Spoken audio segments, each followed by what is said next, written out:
ባለፈው በለዚህ ለየመን ማር በሰራሁት ቪዲዮ ላይ የስድብ ይኸውልሽ እችን ኩርክራችሁን የሰደባችሁ መልካም ነገር የጻፋችሁ የአበሻ ነጋዴዎች ደግሞ አርጋችሁ ግን 225 ሰው ቪዲዮን ሼር አደረገ። ለመጀመሪያ ጊዜ የራሴ ቪዲዮን 225 ሰው ሼር አድርግቶልኝ አያውቅም።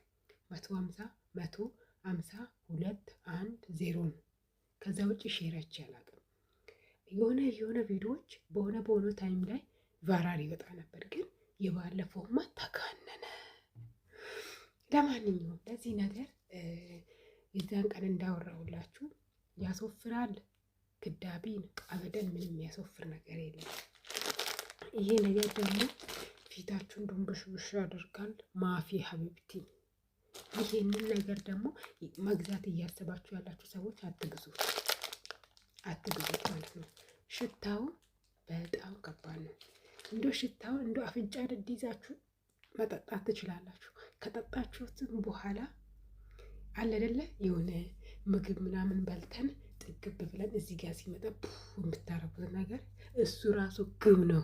ግም በተለይ ደግሞ ከሰው ጋር የምትተኙ ፋስ የሚያመልጣችሁ ሰዎች አትጠቀሙት።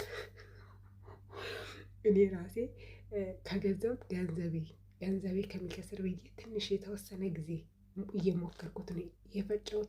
ከጨረስኩት ይሄንን አልጠቀምም። ወደዚህኛው ስንመለስ ደግሞ ይሄንን ግዙና ሞክሩ። ምንም አይነት ትንፋሽ የለውም።